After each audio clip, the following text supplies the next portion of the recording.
क्या वेस्ट बंगाल नया कश्मीर है? डेमोग्राफी 9 जिले का खत्म हो चुका है। 9 जिले का डेमोग्राफी क्रिमिनलों के हाथ में चला गया है, जो बांग्लादेश से संचालित हो। यहाँ पर केंद्र सरकार को कड़ा स्टेप लेना होगा। कि मुख्यमंत्री कह चुकी होती है कि केंद्र का बनाया गया कानून हम हमारे राज्य में नहीं होने देंगे, ऐसी कोई व्यवस्था है नहीं। तुष्टीकरण के नाम पर एक भीड़ को हमेशा सड़कों पर उतार दिया जाता है। पश्चिमी बंगाल में मुर्शिदाबाद 3 हिंदुओं की निर्मम हत्या, उनके घरों से खींच करके उनकी हत्या हुई।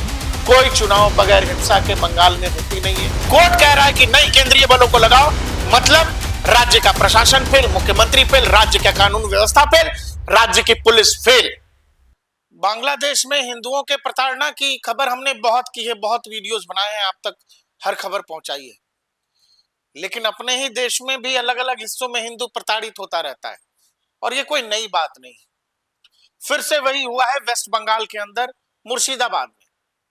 कहानी शुरू होती है, एक बस पर एक झंडा लगा होता है, एक तबका पूरी भीड़ आती है जो कथित रूप से वक्फ के खिलाफ प्रदर्शन कर रहे होते हैं और राज्य में ऑलरेडी वहां की मुख्यमंत्री कह चुकी होती है कि केंद्र का बनाया गया कानून हम हमारे राज्य में नहीं होने देंगे, ऐसी कोई व्यवस्था है नहीं। भारतीय संविधान में इस बात की कोई अनुमति नहीं है, कोई बीच की लाइन नहीं है। केंद्र में चुनी गई सरकार ने जो कानून बना दिया वो पूरे राज्य में लागू होगा, लेकिन इस तरह का बकवास संविधान के दायरे में रहते हुए चुनी हुई मुख्यमंत्री कर रही हैं तो बड़ी शर्मिंदगी की बात है।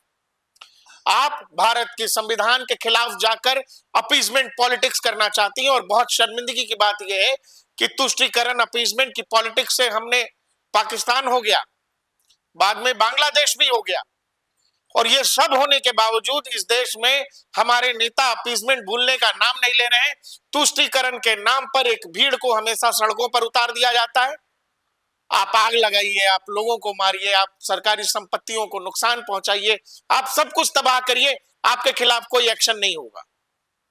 और वेस्ट बंगाल में उस सड़क पर उतरी हुई भीड़ को यही लगता है, क्योंकि उनको पता है कि उनका मुख्यमंत्री उनके खिलाफ कुछ करेगा नहीं। मुख्यमंत्री ही जब ये कह रही है कि भाई हम जो केंद्र ने बनाया है वो हम हमारे राज्य में नहीं लागू होने देंगे, तो भीड़ वो कर रही है और एक तरह की मौन सहमति, राजनीतिक परिचय जिसको कहते हैं, वो दिया गया। मुर्शिदाबाद में और बाकी और भी कुछ जिलों में, मालदा में, हुगली में, इन जिलों में जबरदस्त हिंसा हुई है। एक तबके ने दूसरे तबके हिंदुओं के खिलाफ जबरदस्त हिंसा। अब वहां बहुत सारे लोग सुरक्षित जगहों पर जाने की कोशिश कर रहे हैं। बीजेपी की वेस्ट बंगाल यूनिट ने यह ट्वीट किया है, welcome to Mamata's dark regime. क्योंकि हिंसा हो रही थी और प्रशासन नगण्य था, प्रशासन की तरफ से कोई एक्शन नहीं हो रहा था, और यह हिंसा उन सभी जिलों में हो रहा था जो मुस्लिम बहुल जिले हैं वेस्ट बंगाल के।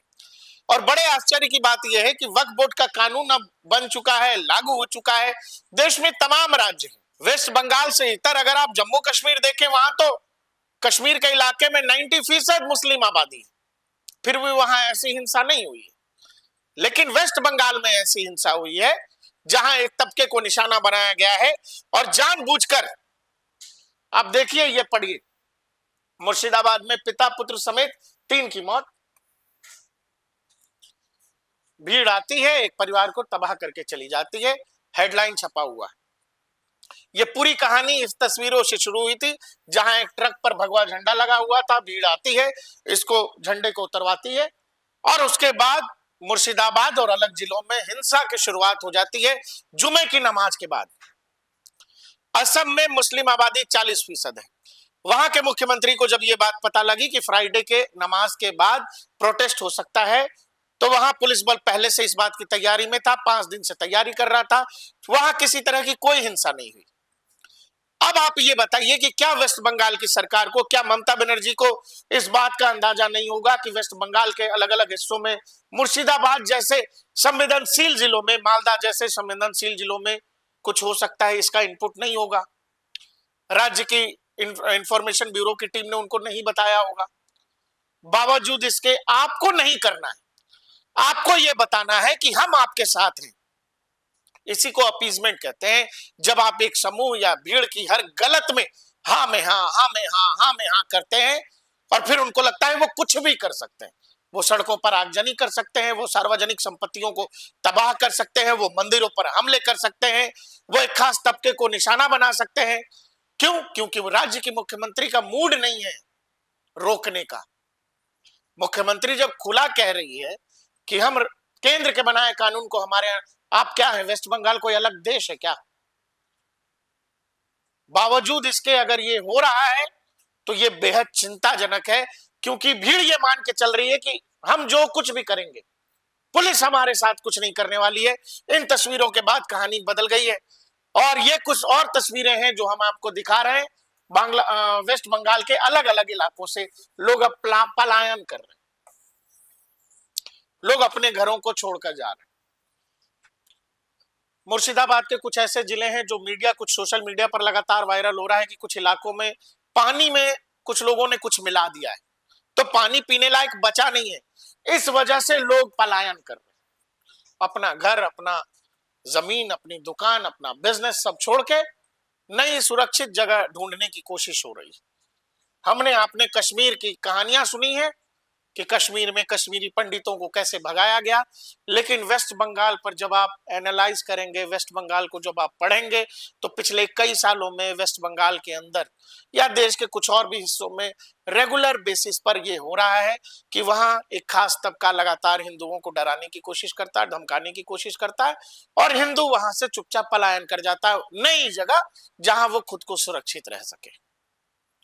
और ये सब तब हो रहा है जब एक चुनी हुई सरकार ने कानून बनाया है। ये सब तब हो रहा है जब एक खास तबके ने 1947 में पाकिस्तान ले लिया, बाद में बांग्लादेश भी हो गया। फिर भी हमारे नेताओं का आंख नहीं खुल रहा है कि अपीजमेंट की पॉलिटिक्स केवल बर्बादी लाती है, केवल बंटवारा लाता है। आप आज भी उसी रास्ते पर चल रहे हो जहां देश सही तो नहीं रहेगा, देश एक मत भी नहीं रह सकता है। बावजूद आपके बहुत शातिराना चंद वोटों के लिए, कुर्सी के मोह में आप हर गलती को नजरअंदाज कर देना चाहते हैं। क्यों? क्योंकि आपको लगता है ये हमारा वोट बैंक है। बड़े फिल्मकार हैं विवेक अग्निहोत्री, क्या लिख रहे हैं?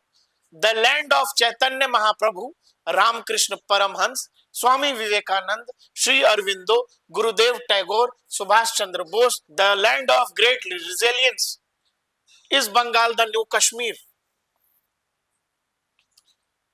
क्या वेस्ट बंगाल नया कश्मीर है? ये सवाल हम भी आपके लिए छोड़ रहे हैं, हमें कमेंट सेक्शन में बताइएगा। क्योंकि क्या होता है कि जो लिखी हुई इतिहास की बातें होती हैं, इतिहास बहुत बार बदल दिया गया, बहुत बुरा भी लिखा गया, इधर का उधर किया गया, लेकिन जो आंखों के सामने हो रहा है वो याद रखने लायक और उस पर सोचने समझने लायक है कि नहीं है। जो वेस्ट बंगाल में हो रहा है, बांग्लादेश की बात तो हम बाद में करेंगे, करते हैं। वहां हिंदुओं पर लगातार अत्याचार हो रहे हैं, उनकी दुकानों, उनकी जमीनों, उनके घरों पर हमले हो रहे हैं। वेस्ट बंगाल कौन सा बांग्लादेश है? वहां भी हिंदू असुरक्षित है, अपने ही देश में हिंदू असुरक्षित है। तो सवाल है कि इस देश के बहुसंख्यक क्या सोच रहे हैं, उनको किस लिहाज से सोचना चाहिए, कहां जाना चाहिए, कहां रहना चाहिए। क्योंकि अपने ही देश में हिंदू दर दर की ठोकर खाने को बेबस। अमित मालवीय हैं, बीजेपी के आईटी सेल के हेड, लिख रहे हैं a black day in Bengal history. 11 April की बात की, 8 तारीख को जुमे की नमाज थी, उसके बाद से कहानी बदली और पूरे वेस्ट बंगाल में ये सब शुरू हो गया। आगजनी, मंदिरों पर हमला, दुकानों पर हमला, और ये चुनकर एकदम एक तरफा कि कौन सी दुकान किसकी है, कौन सा मकान किसका है, उस हिसाब से ये हमले किए गए। लिख रहे हैं Amit Malviya, Bengalis are being forced to relive the horrors of 1946 great Calcutta killings. नहीं याद होगा आपको, जब देश 1947 में देश का बंटवारा हो रहा था, तो 2 सबसे ज्यादा प्रभावित जगह जो थे, जहां जबरदस्त हिंसा हो रही थी, जबरदस्त राइट्स हो रहे थे, पंजाब और बंगाल। बंगाल ने जो भयावहता देखी है हिंसा की, वो अब पढ़ेंगे तो मतलब मुझे नहीं पता आप क्या फील करेंगे, नहीं करेंगे, लेकिन वो भयावह है। किसी भी एक्सप्लेनेशन से मैं आपको समझा सकूं, मुझे नहीं लगता कि मैं शब्दों में आपको बता पाऊंगा, लेकिन जब आप उसको पढ़ेंगे तो वो इतना निर्मम है, इतना दर्दनाक है कि आप सोचोगे कि क्या ऐसा भी हो सकता है। उसी वेस्ट बंगाल में सब कुछ वो सब शुरू हो गया है जिसका जिक्र कर रहे हैं अमित मालवीय, जहां कह रहे हैं this time in Murshidabad as hundreds of Hindus flee while jihadis mob unleashed the regime of terror in Dhulia, Shamsherganj and Suti, all under the pretext of protesting the Waqf Amendment Act.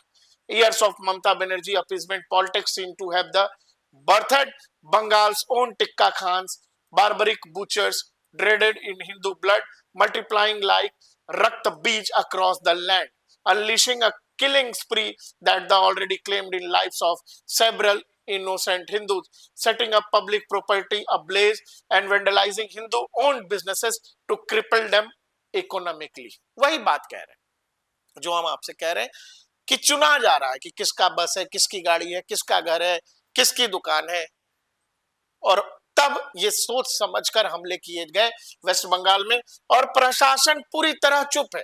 Waste Bengal में ये पहली बार हो रहा है? बिल्कुल भी नहीं।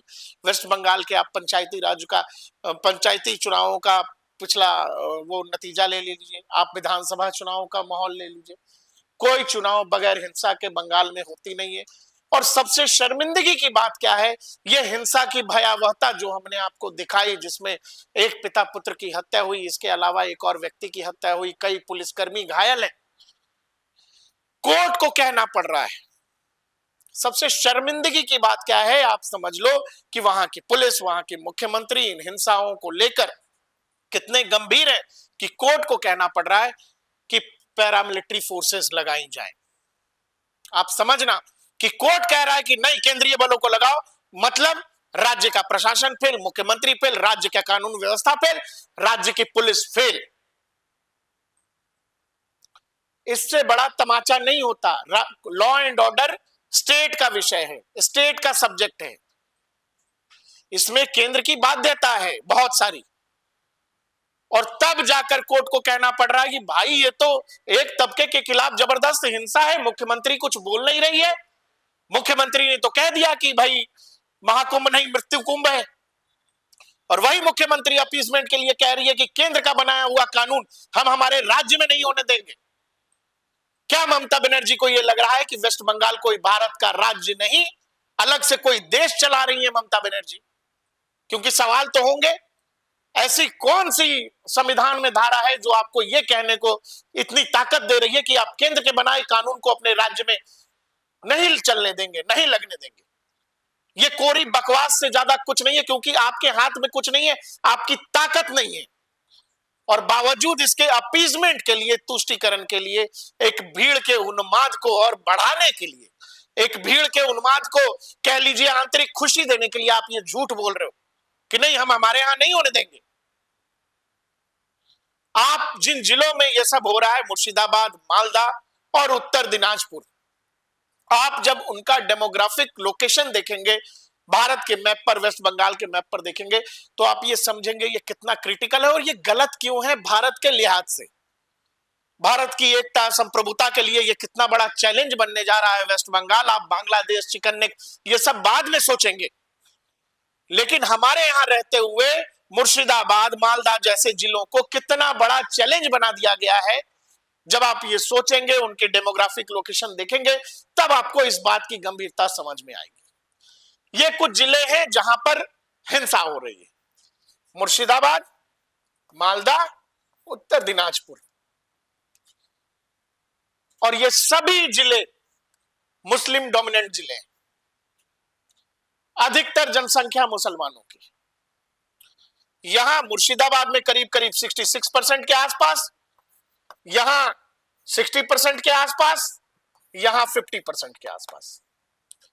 और जब ये आप मैप देख रहे हैं तो आपको क्या याद आ रहा है? ये मैप आपको याद दिलाता है, यहां है बांग्लादेश, ये बांग्लादेश, बांग्लादेश, और ऊपर की तरफ जैसे जैसे जाते हैं यहां आएंगे तो ये रहा इंडिया का चिकन नेक। अब आप ये समझ लो ये कितना क्रिटिकल, कितना खतरनाक। आप इसका एनालिसिस जैसे करना चाहें कर लें। और ये रहा आपके भारत का मैप, यहां रहा मुर्शिदाबाद, भारत के मैप पर भी समझा दे रहा हूं, आपके समझ आ जाएगी बात। ये रहा मुर्शिदाबाद, ये रहा मालदा, और ये रहा उत्तर दिनाजपुर, और ये है इंडिया का चिकन नेक। इतनी जबरदस्त डेमोग्राफी चेंज कर देने के बावजूद भी अब फिर वहां हिंसा हो रही है। जो बचे खुचे लोग हैं, हिंदू हैं, वो भी अपना घर छोड़ के वहां से निकलना चाहते हैं। कहां? सुरक्षित इलाकों में, जहां वो सुरक्षित रहे।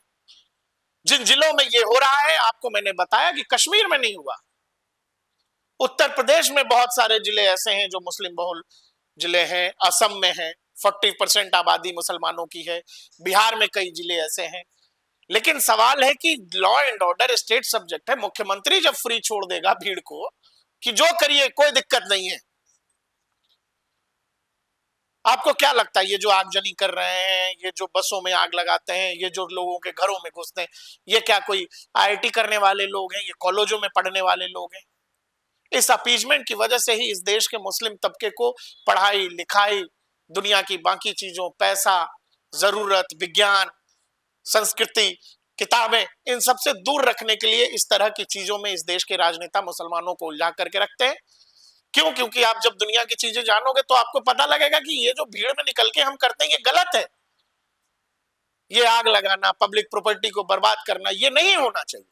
लेकिन जब आप एक तबके को शिक्षा से दूर कर देते हो तो उसको बरगलाना, उसको अपने हिसाब से अपनी राजनीति के लिए इस्तेमाल करना आसान हो जाता है। आपको हम मुर्शिदाबाद, मालदा और उत्तर दिनाजपुर के डेमोग्राफी बता देते हैं, फिर आपको यह समझना आसान हो जाएगा आपके लिए कि इन जिलों में ही क्यों हो रहा है। क्योंकि कश्मीर में कश्मीरी पंडित क्यों भागे, यह भी किसी से छुपा हुआ नहीं है। मुर्शिदाबाद पर आइए। मुर्शिदाबाद की कुल जनसंख्या 2011 की जनगणना के मुताबिक 71,03,807 थे, जिसमें मुस्लिम आबादी है 47,07,573, यानी कि 66%, 66.27%, माफ कीजिएगा। मालदा आते हैं।